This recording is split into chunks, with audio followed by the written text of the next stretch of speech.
નમસ્કાર. ભક્તિ સાગર સાથે હું છું કિરણ.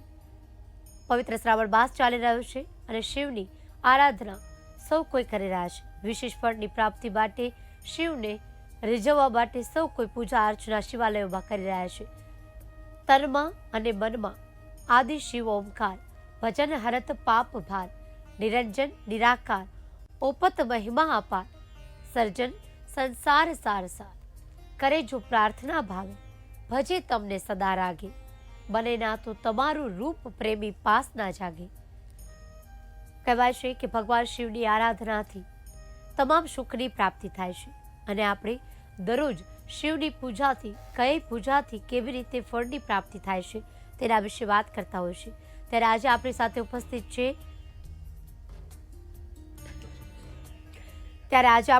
સ્ટુડિયોમાં ઉપસ્થિત છે દક્ષેશજી મહારાજ. દક્ષેશજી મહારાજ, આપનું સ્વાગત છે. હર હર મહાદેવ.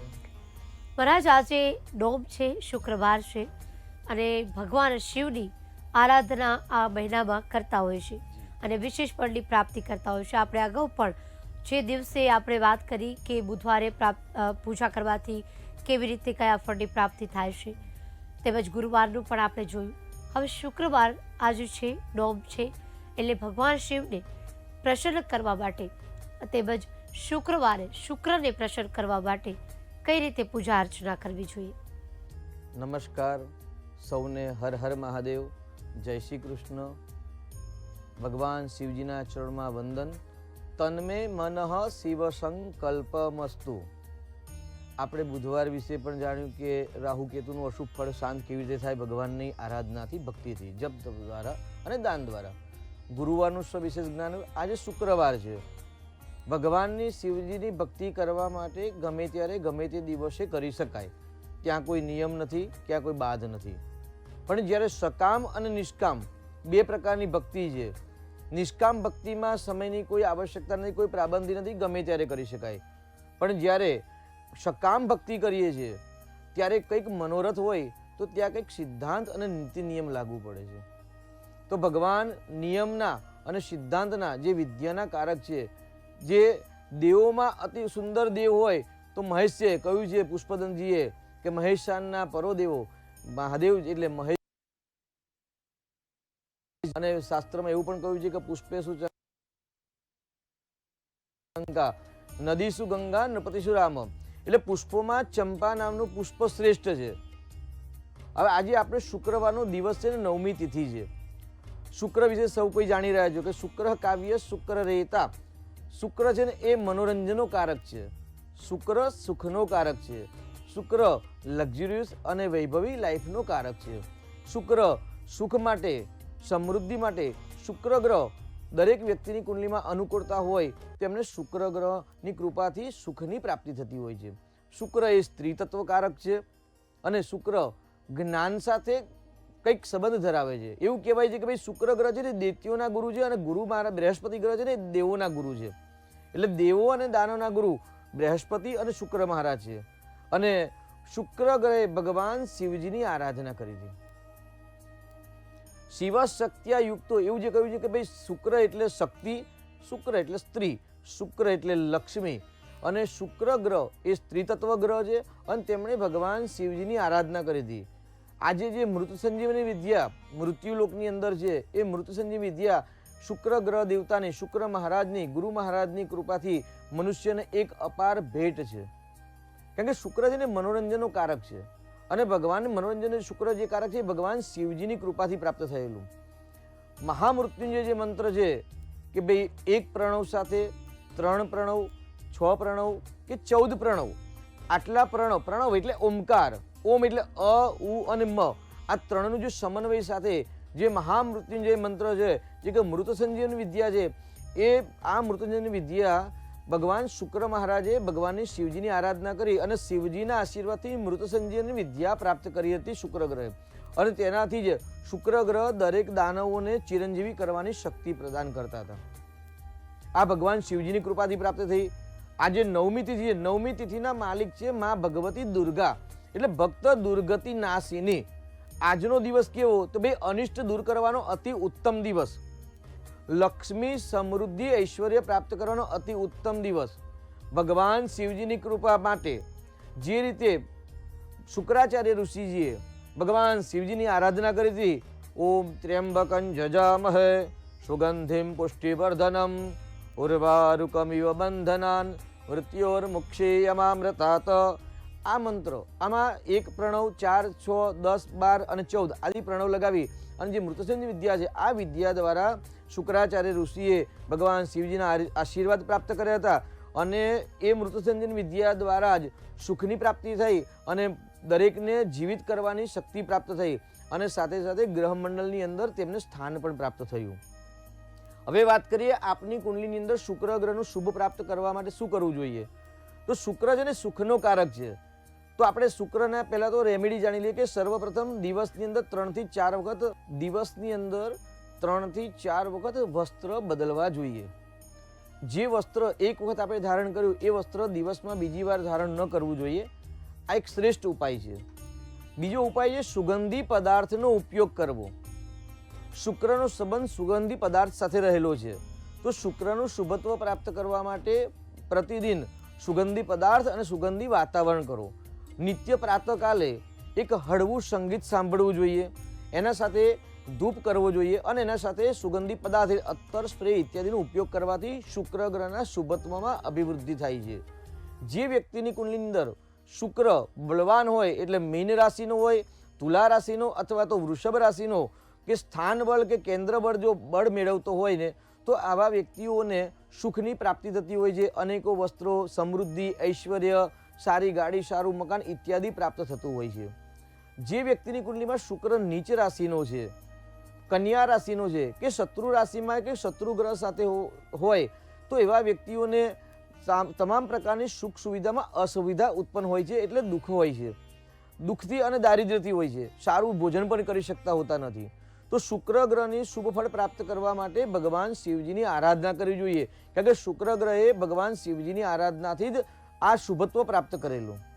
શુક્ર કાવ્ય શુક્ર રેતા શુક્લાંબર ધરસ સુધિ. શુક્લ કાવ્ય એટલે શુક્ર ગ્રહ છે ને મનોરંજનનું કારક છે, મોત્સકનું કારક છે, સમૃદ્ધિનો કારક છે. આપ સૌ જાણો છો કે ભાઈ પિક્ચર શુક્રવારે જ બદલાય, જો શનિવારે બદલાય તો ફ્લોપ જાય. કેમ કે શુક્ર છે ને મનોરંજનનો કારક છે, મોત્સકનો કારક છે. તો શુક્ર કાવ્ય શુક્ર રેતા, સારા સંગીત અને સારા કંઠ અને સારી વાણી હોય તો પણ શુક્ર ગ્રહની કૃપા. તો ભગવાન શિવજીના મંદિરમાં ભગવાનને વિવિધ પુષ્પોથી અર્પણ કરવું, કારણ કે પુષ્પ છે ને એક સુવાસ છે અને શુક્ર ગ્રહને સુવાસ અતિ પ્રિય છે. તો અનેકો દ્રવ્યો પુષ્પ દ્વારા અને અનેકો અત્તરો દ્વારા ભગવાન શિવજીની પૂજા અર્ચના કરવી. શિવલિંગની અંદર જે પ્રમાણે આપણે વાત કરી કે અલગ એપિસોડની અંદર કે ભાઈ ભગવાનની 16 પૂજા કરો, 300 પૂજા કરો, અતિરુદ્ર, મહારુદ્ર, કોટિરુદ્ર આદિ યજ્ઞ કરો. એ જ રીતે પૂજાના ક્રમની અંદર પણ જેમ ગુરુવારના દિવસે પીત વસ્ત્ર કહ્યું એ રીતે આઈગાડી શુક્રવારના દિવસે શ્વેત અને રેશમી વસ્ત્ર ધારણ કરવા. શુદ્ધ રેશમી વસ્ત્ર ધારણ કરી અને ભગવાનનું પૂજન કરવું. જે બાજટની ઉપર જે પીળું વસ્ત્ર હતું ગુરુવારના દિવસે એની જગ્યાએ શ્વેત વસ્ત્ર મૂકવું અને આજે ચોખાની અષ્ટદલ એટલે 8 જ પ્રકારની ઢગલી કરવી છે. પણ અહીંયા અક્ષતને રંગવાના નથી, એટલે હળદરયુક્ત કેસરયુક્ત કરવાના નથી. અને ત્યાં ભગવાનની પ્રતિમા બિરાજમાન કરી અને ભગવાનની પૂજા, જપ, તપ, અર્ચન ઇત્યાદિ કરી અને ભગવાનને વિવિધ અત્તરોથી ભગવાનનું સહસ્ત્રાર્ચન કરવું. ગુલાબનું અત્તર, મોગરાનું અત્તર ઇત્યાદિ અત્તર ભગવાનને અર્પણ કરવા અને વાતાવરણને એક મનમોહક વાતાવરણ બનાવવાનો પ્રયત્ન કરવો, જેથી શુક્ર ગ્રહ શુભ થાય છે. સાથે સાથે ભગવાનનું વિવિધ પુષ્પો એટલે ગુલાબનું પુષ્પ, મોગરાનું પુષ્પ, અનેક જે ઋતુ પ્રમાણે જે પ્રાપ્ય પુષ્પ હોય એ પુષ્પ દ્વારા ભગવાનના 108 નામથી ભગવાનની પૂજા કરવી. સમય હોય, અવકાશ હોય અને શક્ય હોય તો 1008 જે સહસ્ત્ર નામાવલી કહેવાય છે એ સહસ્ત્ર નામાવલીથી ઓમ શિવાય નમઃ પુષ્પમ સમર્પયામિ, ઓમ સદ્યો જાતાય નમઃ પુષ્પમ સમર્પયામિ, ઓમ અઘોરાય નમઃ પુષ્પમ સમર્પયામિ. આ રીતે એક નામ બોલીને એક પુષ્પ અર્પણ કરવું. આ રીતે જો સહસ્ત્રાર્ચન કરવામાં આવે એટલે 1000 પુષ્પો દ્વારા જો ભગવાનની પૂજા કરવામાં આવે તો શુક્ર ગ્રહનું શુભ ફળ પ્રાપ્ત થાય છે. હવે શુક્ર ગ્રહ સ્ત્રી તત્વ ગ્રહ કહેવાય છે. શુક્ર એટલે પત્ની, શુક્ર એટલે લક્ષ્મી. એવું કહેવાય છે કે ચંદ્ર એ પણ સ્ત્રી ગ્રહ છે, પણ ચંદ્ર એટલે માતા છે અને શુક્ર એટલે સ્ત્રી છે. તો સ્ત્રી તત્વનું શુભ ફળ પ્રાપ્ત કરવા માટે સ્ત્રી નાની હોય કે મોટી હોય, સ્ત્રીઓને આદર સત્કાર માન સન્માન આપવાથી શુક્ર ગ્રહ બળવાન થાય છે. સાથે સાથે શુક્રવારના દિવસે નાની બાળકીઓ એટલે કુમારિકાઓની જો પૂજા કરવામાં આવે તો પણ શુક્ર ગ્રહ બળવાન થાય છે. દાંપત્ય જીવનનો કારક શુક્ર ગ્રહ છે. ઘણા બધા વ્યક્તિઓના ફોન આવતા હોય છે કે ગુરુજી અમારા દાંપત્ય જીવન અંદર ક્લેશ કંકાસની ક્યાંક ને ક્યાંક અણસમજ કે અણબનાવ હોય છે, તો એ પણ શુક્ર ગ્રહનું ક્યાંક ને ક્યાંક એ યોગદાન છે. તો જો આપની કુંડલીની અંદર જો શુક્ર ગ્રહ ક્યાંક અશુભ થતો હોય ને તો શુક્રનું દાન કરો. સ્ત્રીઓને આદર સત્કાર માન સન્માન આપી અને નાની કુમારિકાઓની પૂજા કરી શુક્રવારના દિવસે વૈભવ લક્ષ્મીના વ્રત કરો. રાજ્ય લક્ષ્મીના મહાલક્ષ્મીના વ્રત કરવાથી શુક્ર ગ્રહનું શુભત્વ ફળની પ્રાપ્તિ થતી હોય છે. અનેકો પ્રયોગો દ્વારા શુક્ર ગ્રહને બળવાન કરાય, પણ શ્રદ્ધાવાન લભતે ફલમ. શ્રદ્ધા વિશ્વાસ અતિ આવશ્યકતા છે એ અદ્રશ્યમાન શક્તિમાં. કારણ કે શુક્રમાં બે વસ્તુ છે, અદ્રશ્યમાન શક્તિ અને દ્રશ્યમાન. આપ ભગવાન શિવજીની આરાધના કરો છો અદ્રશ્યમાન શક્તિની, પણ જે દ્રશ્યમાન છે કે ભાઈ તમારા સમાજ કુટુંબ પરિવારની અંદર આપની બેન છે, આપની પત્ની છે, કે સપરિવાર માતા છે, કે કોઈ કાકાઈ ઇત્યાદિ પરિવારમાં કોઈ સ્ત્રી છે, જો તમે એને સન્માન ન આપતા હોય અને જો સ્ત્રીને સન્માન આદર સત્કાર ન આપો અને જો શિવજીની પૂજા કરો તો શિવ પ્રસન્ન રહેતા નથી. એટલે શુક્ર ગ્રહના શુભ ફળ માટે અદ્રશ્યમાન અને દ્રશ્યમાન બંને શક્તિને જો આદર સત્કાર કરવામાં આવે તો શુક્ર ગ્રહ શીઘ્રાથી શીઘ્ર શુભ ફળની પ્રાપ્તિ કરાવતા હોય છે. જી, એટલે શ્રાવણ માસ હોય કે પછી ગમે તે માસ હોય, સ્ત્રી શક્તિ છે અને સ્ત્રીની પૂજા કરવી જોઈએ, સ્ત્રીને માન આપવું જોઈએ, સ્ત્રીને સન્માન આપવું જોઈએ, જેથી તમારો શુક્ર બળવાન રહે છે. મહારાજ આપે કહ્યું કે દાંપત્ય સુખ માટે શુક્ર બહુ જરૂરી છે. જેના કુંડળીમાં શુક્ર ઊંચનો હોય છે તેઓનું દાંપત્ય જીવન છે એ સુખમય જતું હોય છે અને શુક્ર તે બળવાન ગણવામાં આવે છે. શ્રાવણમાં દેવાધિદેવ મહાદેવની યાચના પણ કરવામાં આવતી હોય છે અને આ મહિનો જે છે તે મહાદેવનો મહિનો ગણવામાં આવે છે. શિવજીને ત્રિલોચન પણ કહેવામાં આવે છે અને શિવના 3 નેત્ર સત્વ રજ તમ 3 ગુણો ભૂત વર્તમાન ભવિષ્ય 3 લોકો સ્વર્ગલોક મૃત્યુલોક અને પાતાળ લોકનું પ્રતીક માનવામાં આવે છે. એટલે કહેવાય છે કે દેવાધિદેવ મહાદેવની પૂજા કરવાથી અત્ર તત્ર સર્વત્રનું સુખ પ્રાપ્તિ થાય છે. દરેક ગ્રહના સુખની પ્રાપ્તિ થાય છે. એટલે મહાદેવને ભજો, મહાદેવની આરાધના કરો. મહારાજ આપે વાત કરી કે દાંપત્ય સુખ જે છે તે શુક્રને આધીન હોય છે, તો ખાસ એ પણ જણાવશું કે દાંપત્ય જીવનમાં વધારે મતલબ કે દરેક દાંપત્ય જીવન સરખા નથી હોતા. દાંપત્ય જીવનને સુખી રાખવા માટે, ઘરમાં કલેશ ન થાય તેના માટે વિશેષ પૂજા અર્ચના મહાદેવની કઈ રીતે કરી શકાય અને આ બંને ભેગા મળીને જ આ પૂજા કરવાની હોય છે કે દાંપત્ય જીવન સારું રાખવા માટે ગમે તે એક વ્યક્તિ પૂજા કરે તો ચાલે? શુક્ર કાવ્ય શુક્ર રેતા શુક્લાંબર ધર સુધી એવું કહે છે કે દાંપત્ય જીવન પ્રેમ માટે શિવ શક્તિય યુક્તો આજે પવિત્ર શ્રાવણ માસ ચાલી રહ્યો છે. આદિ અને જેમ કહ્યું બેને કે ભાઈ ત્રિગુણાત્મક ભગવાન છે, સત્વ રજસ તમસ ત્રિગુણાત્મક સ્વરૂપ. એવી રીતે મનુષ્યના પણ સ્ત્રી અને પુરુષ બંનેમાં 3 ગુણ સમાયેલા છે, સાત્વિક, રાજસિક અને તામસિક. જ્યારે મનુષ્ય જીવનની અંદર તામસ સ્વરૂપનું જ્યારે વધારે પડતું જ્યારે પ્રાદુર્ભાવ થતો હોય ત્યારે માણસના જીવનમાં ક્લેશ અને કંકાસ ઉત્પન્ન થાય છે. અસમજણના કારણે જ, અજ્ઞાનતાના કારણે જ. આપણે બુધવારના દિવસે જાણ્યું કે ભાઈ કેતુ એ જ્ઞાનનો કારક છે, રાહુ એ જાદુ ટોના ટોચકાનો કારક છે.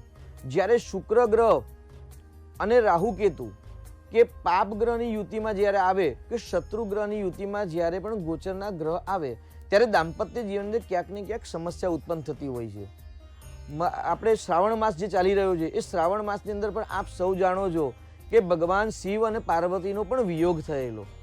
દક્ષ રાજાની દીકરી સતી માતા ત્યાં આગળ ભગવાન શિવજીની આરાધના ન હોવાથી માતાજી કોપાયમાન થયા, યજ્ઞકુંડ ઇત્યાદિ 51 ટુકડા થયા, જે શક્તિપીઠો થઈ અને શક્તિપીઠ સાથે ત્યાર પછી મા પાર્વતીએ પાર્વતીના સ્વરૂપમાં હિમાલય રાજાને મેનકા દેવીના ત્યાં પાર્વતીના રૂપે જન્મ લીધો. જ્યારે પાર્વતીના રૂપમાં જ્યારે જન્મ માતાએ લીધો ને ત્યારે એમની સ્મૃતિ નથી, યાદ શક્તિ ન હતી કે હું કોણ છું, હું પરાશક્તિ છું.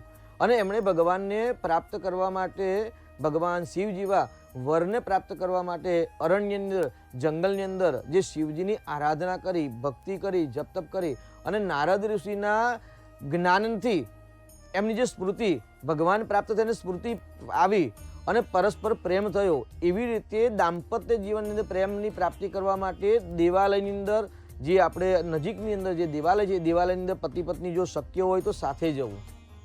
સર્વશ્રેષ્ઠ વાત એવી છે કે જ્યારે દેવાલયની અંદર તમે જાઓ ને ત્યારે મૌન ધારણ કરવું. મૌન ધારણ કરી પતિ પત્ની બંને સાથે જઈ અને ભગવાન શિવશક્તિ એટલે જે શિવલિંગ છે એ ભગવાનનું જ્યોતિર્મય સ્વરૂપ છે અને જે યોની છે એ મા પાર્વતી પ્રકૃતિનું સ્વરૂપ છે. એટલે પુરુષ અને સ્ત્રી પ્રકૃતિ સાથે શિવની જ્યારે પૂજા કરવામાં આવે તો દાંપત્ય જીવનને પ્રેમ પ્રાપ્ત થતી હોય છે.